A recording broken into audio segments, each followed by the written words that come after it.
everybody. This is Neil Berkeley, and welcome back to the BOOQworq podcast.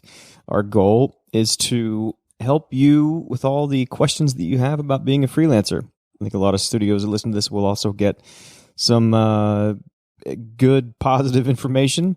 There's a lot of questions. It's not easy to be a freelancer sometimes. You always have questions about hiring and getting hired and finding work and dealing with the money. There's all this stuff that's not fun to deal with every day, but stuff we have to work on. And if we do it right and we get it right, we don't have to think about it. So our goal is to help you navigate these sometimes difficult waters and answer these questions for you, with you. Today we have a very interesting woman. Her name is Amanda Luftman. She's an attorney. Not necessarily an entertainment attorney. She's worked with me for a long time, and she's done all kinds of legal work. I think she would say that her specialty is in human resources. So anything that's involved in the hiring and firing of people, or in the hiring, getting hired and being fired. So whether you're a studio or a freelancer, I think you'll find this conversation enlightening.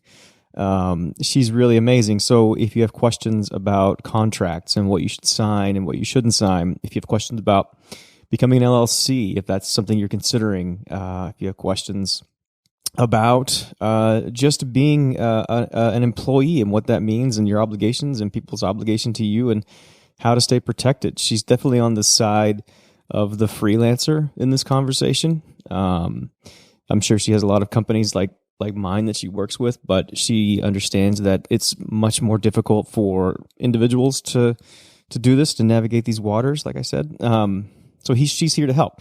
And she also makes it clear that that's the thing about most of these professionals. Phil Gordon mentioned it last week. They want to help. I think there's a weird lack of communication sometimes. I think it's because it's the law, and I think it's because it's money. People get they hesitate to mention these things or want to talk about these things, but it's stuff we all have to deal with, right? So it just makes sense that we should talk about it. So hopefully, if nothing else, this at least helps you find out, fill in some gaps for knowledge that you don't have, answer some questions. Also, maybe mention some things that you might not have known about that you should be asking or that you should be doing. And to let you know that it's okay to talk about these things. If you have questions, ask them. There are professionals that are here to help, but odds are you know someone that's gone through all of this and has had to deal with this. So just ask. This is hopefully the podcast kicks that off, and this becomes something that's much easier for you to have to deal with in your life as a freelancer. So here she is, my good friend Amanda Luftman. Hello, Amanda Luftman. Attorney at law. I've known you a long time now, and the interesting thing is you've done every kind of law for me, including entertainment law, even though you're not an entertainment lawyer, because we're not here to talk about entertainment law. But one of your specialties, the thing you're most known for, I guess, is HR law, human resources law. Is that correct? I think that's right. Usually we refer to it as employment law. And yes, I may have been talked into some other areas by you over time, but employment law is really probably where I spend the most amount of time. And the reason I want to talk to you and why this is exciting is the people that are listening to this or hopefully listening to this are a combination of freelancers, W-2 staff people, and the studios and businesses that hire them. I think this is mostly going to be useful for freelancers.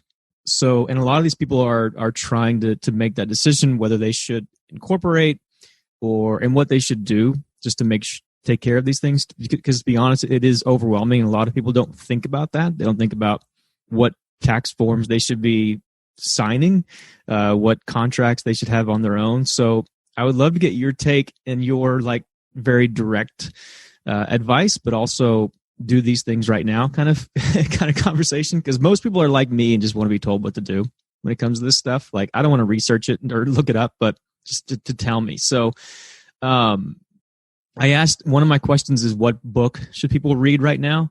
But I think a better question in your case might be, if I'm a freelancer starting out or I'm in the business and I would like to know if I should incorporate, or what should I do if I'm a contract laborer? What should I Google right now to start understanding how this works? So I think the very best thing that you can do as a freelancer is solicit some advice. And most of us who are service providers, which is attorneys and accountants and tax advisors, will actually consult with you before we engage because we want to make sure it's a good fit. And most of us chose our profession because we like it and we like to dispense advice. So I would say that if you don't have an accountant or a tax advisor, asking 3 savvy friends who might have one and making 3 phone calls would be probably one of the best first pieces of advice that I could give somebody who's a freelancer who's starting out. Because having some understanding about whether or not an LLC or a limited liability company or an S Corp, a small closely held corporation, would be the right choice for you would be very helpful and valuable information to know, because there could be some really great economic benefits to you of forming that entity. In addition to which, from an employment law perspective, it makes you more, I'll use the word hireable, or it's easier to engage you because one company can simply engage your company. Right. So that's actually good. I think a lot of people don't like talking about these things when it comes to legal stuff and money, especially. It sounds very personal. So that's good advice, just to call 3 of your friends and say, are you incorporated? Do you have a tax advisor? Can I call them? Like, that's good advice, right? Yeah, it's not hard to do. It should be free, and it's a little bit of your time, but it's your time talking to a seasoned professional and getting a little bit. If you have those 3 conversations, I think it'll immediately drive you into, hey, yeah, maybe I am a great candidate for an LLC. And wow, it's not that complicated and it's not that expensive to form one. Well, that's one of my questions. Is you kind of answered it, but at what point in someone's career, or I guess what decision, when do you outsource these things? When do you call a lawyer and have a lawyer do all this for you? When do you call a tax advisor? So I think that's a great question. And by the way, I still have that question of when am I the right person and when should it be outsourced? So I am definitely a believer in a little bit of instinct. And when you have that sort of uncomfortable feeling like, wow, I don't really think I know what the answer is, that's likely a pretty good time to engage a professional. And I think sometimes people think of it as a really long-term commitment or a long-term relationship. I have every single day people who call me, I answer a couple of questions. Often there's not even billing involved, but it gives them a sense and a direction. And sometimes I will say, hey, yeah, you know what? You should hire me to take a look at your contract. Or if it's not me, an employment lawyer to take a look at your agreement. But when you really don't have the answer, or you're looking at a contract and you've never seen anything that looks like some of those terms before, it could be really worth your time to engage someone for an hour or 2 to take a quick look. And I have the same thoughts, obviously, around whether or not you should be an entity when you hold yourself out for businesses to hire you. You bring up contracts. I think every freelancer has to sign NDAs and things like that. And I doubt anyone reads them ever. If someone is... You're not supposed to tell me that, Neil. I like to think everybody's reading contracts. No one they read them as much as you read terms and conditions when you buy an app. But I think everyone, they may skim it.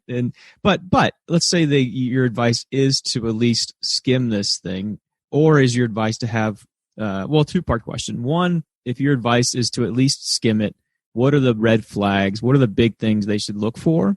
Because I know indemnity is a big one, ownership, things like that.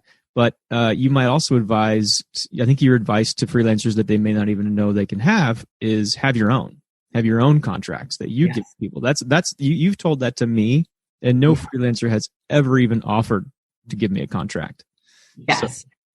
So I'll try to answer all of your questions and its subparts. Yeah. And then you can stop me anytime if I get it not exactly correctly. But I think first, number one, do read your contract, and to hit the high points, if you're savvy enough in your business, you can sit down. It's time consuming. It's time consuming for all of us, but do read your contract at least first go around. Read an NDA or a non-disclosure agreement so you understand.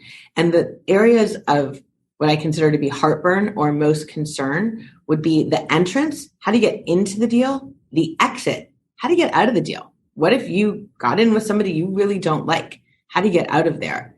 Payment terms. Is it just say, we're going to pay you? Great. Is that going to be in 360 days, 30 days, 60 days, 90 days? It probably matters to you when you're getting paid. So entrance, exit, compensation, ownership, that's right. Who owns what you're creating, especially if you're an artist of sorts and you're doing some creation. And then who's responsible if there's a fight? And that's the indemnity provision that you referred to as well. So those would be my kind of 5 key points. I also would suggest to freelancers that education can't be taken away. So once you understand the terms of an NDA, pretty likely that knowledge stays with you for all of the future NDAs you read on your own without the help or advice of counsel. And same thing, once you build an independent contractor agreement or consulting services agreement for yourself, even if yours doesn't get signed and the company wants you to use their own, you have an understanding of what the terms are that are being asked of you. And so you're just not so in the dark. And I'm definitely a believer that knowledge is power. So I think 2 things, getting out and getting paid are simple enough. What do you mean entrance? When is it? When is this? Is it executed upon signing? Is that what you mean? Yeah. Okay. What's the real start date? Right. Are you signing something that started 2 months ago and you're signing it 2 months later? And that might be okay, but I like kind of truth in reporting. But yeah, how are you engaging and who is being engaged? Is it Amanda Luftman? Or is it Amanda's law firm, Bourne, Osher, and Luftman, LLP, that is in the agreement? Is it, who are the parties? When does it start? And then who's responsible for any of the obligations in the agreement? So you mentioned indemnity. Let me tell you my understanding of why these are a problem. And you tell me if I'm correct or not. Basically, a lot of these indemnity clauses have this blanket statement that says if anyone at that company gets sued for anything, they can blame you. Right? That's the problem with a lot of them is it's so overly reaching where you are fine with indemnity, but it has to be if you're at fault, right? You have to focus their indemnity. Focus the indemnity. Overly broad is really the way that we kind of think of it. Is it an overly broad indemnification provision? And the other sort of area to stick with my use of heartburn, the other area of heartburn in indemnity provisions is, are you responsible do you get to choose the lawyer if you're the one who has to indemnify the other party? Or can they choose the lawyer? And can they choose one of the top 5 biggest law firms with billing rates at $1,500 an hour that somehow you're now responsible for? So this is important because these are it's usually the biggest paragraph in most of these contracts. And right, am I wrong about that? It's usually and they're complicated too, and they're legally complicated. And what that means, that indemnity clause or paragraph is there if something goes wrong. If someone gets sued, that defines who is at fault and who goes to court and who pays for lawyers. And most of them put all of that, or it makes it available to that company to put that all on you, right? So you're saying if you don't look at these things, you might end up being at fault for something you didn't do, paying for the lawyers that are their choice in the state of their choice, right? These are things you said you should look after. Yes, I think that most likely an indemnity provision comes up when a third party usually makes a claim or says that somebody did something wrong, and they're now going to the company is going to pin the wrongdoing on you as the consulting provider and say, hey, it was your fault and you should have known. So number one, you want to make sure that indemnification provision is mutual, right? Wait, maybe it wasn't my fault. Maybe you borrowed some tools from Apple and never got a proper license to use those tools, company. It wasn't me. You gave me those tools to use and you told me I could use them. So making sure that it's a mutual indemnification provision, making sure that the terms of it are reasonable, and making sure that you get to select, if you do get caught indemnifying the company from some kind of alleged wrongdoing, that you get the right to choose counsel and that you get the right to settle the dispute on your terms. And what about you said payment terms are important. Those are kind of all over the place and changing because of work from home. Like more people are fine with flat rates for their job. Usually it's day rates, but what's your advice on payment schedules, payment plans? So usually if you're the freelancer, you're the little guy. Yeah. And I use guy in a very gender neutral way. Yeah. But you're the smaller one. And so payment matters. You might not be able to hang out for 90 days while the company wants to process its payments through another country and then route it back to you. Yeah. So look at the timing of your payment and make sure that there is timing of payment. If you're going to do a flat fee, leave yourself room in case you got it wrong. Maybe there's an ability to extend, and Neil, you and I have certainly done this, where there's an ability to provide additional services at an hourly rate of pay. But the biggest thing I can say around compensation is clarity. The more clarity you provide, and that doesn't take a lawyer, the more clarity you provide around your compensation and payment terms, the more likely you are going to be paid in accordance with those terms, or have a clear breach if the company doesn't pay you in accordance with the terms. And so how do studios, usually this feels so confrontational, just the word legal and lawyer gets scary quickly. How do studios do this and make this known to be more amicable, known to be how do studios deal with this in a more friendly way? In terms of the payment terms? No, in terms of the NDAs, contracts, work for hire agreements. How do they make it feel less like this scary document?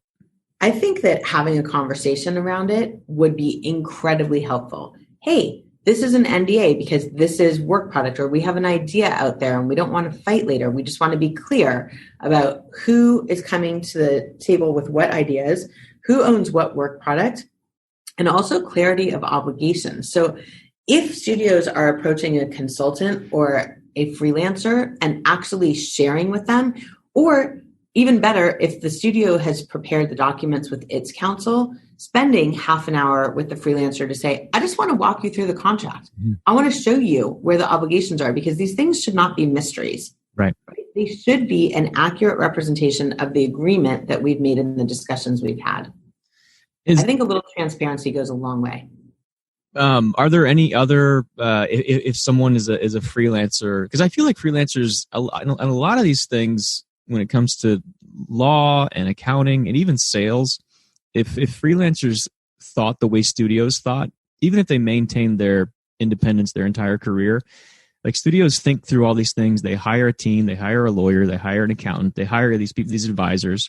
I think if freelancers started to think more like studios, they would at least have more empathy when they had those conversations. They'd at least understand where that person's coming from, right?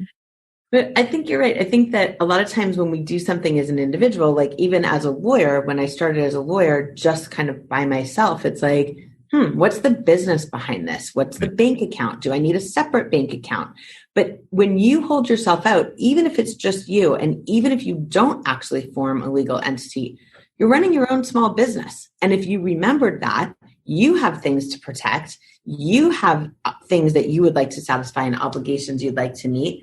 I feel like it would become more of a meeting of the minds, as you're describing. It's one tiny little business with one maybe slightly larger business trying to transact business and build a relationship together. And I think sometimes we forget that we're a business too. So your feeling is that freelancers, if you're an independent contractor, you should form a company? I think generally speaking, it's obviously can't be perfect advice for every situation, but I think that it will help set the right mindset for you. And I also think that you will find out, no matter what state you live in, there are significant tax benefits and tax advantages to being your own entity as well. And it also removes a lot of the pressure, especially in states like California, where independence and independent contractors is not favorably viewed at the moment. But when you're your own entity, it's a lot easier to pass through those rules. Because a lot of studios are hearing, I get your emails that the state's cracking down on independent contractors that are extended too long, that probably should be on payroll. What do you say to people to that? It is for sure true. There's a significant movement in the state of California to basically eliminate, frankly, many of the freelancer individual roles. In the fall of 2020, we actually made some gains when we modified the very onerous AB5. But I still say that the best way to keep the state out of the relationships that you decide to form and the way you want to form them is to be your own entity. Because what what do they really want? They want payroll taxes. Mm-hmm. And if you do that, you're responsible for your own salary and your own taxes on your own side of the line. You get so much more control. And there's also a liability side of that people don't really think about. If you are working from home and all your drives fail and you screw up and your entity gets sued, you won't lose your house, right? Can you explain the protection side of an LLC? Yeah, so we do want to think about liability, and we want liability to be with the entity. If the entity makes an error, or if the entity does something, or the entity gets sued, we want ABC, LLC to be the one that's sued, not Jane Jones. Mm-hmm. So there is a liability protection in addition to some of the financial benefits, in addition to some of the just contracting and relationship benefits. So it puts a buffer between the work and the company and you and all your stuff. I think that's a really good way to put it. And it also allows you, if you decide, hey, wow, that project's a little bigger than I thought it was. Now it lets you bring somebody in to your company and without changing the terms of your deal with whomever you're doing business with. Got it. So it lets you grow if you decide that growth is part of your plan too. Okay, great. Any other general, when someone comes to you with as a blank slate looking to? Yeah, I think that my first advice to everyone, there's an adage that I really dislike where people say, hey, you can't work with family or you can't work with your best friend. And I don't think that's true at all. And I say that as somebody who has litigated many disputes among friends and among family. But to me, the issue and the fundamental thing to think about when you're entering into any kind of business relationship is put your expectations in writing.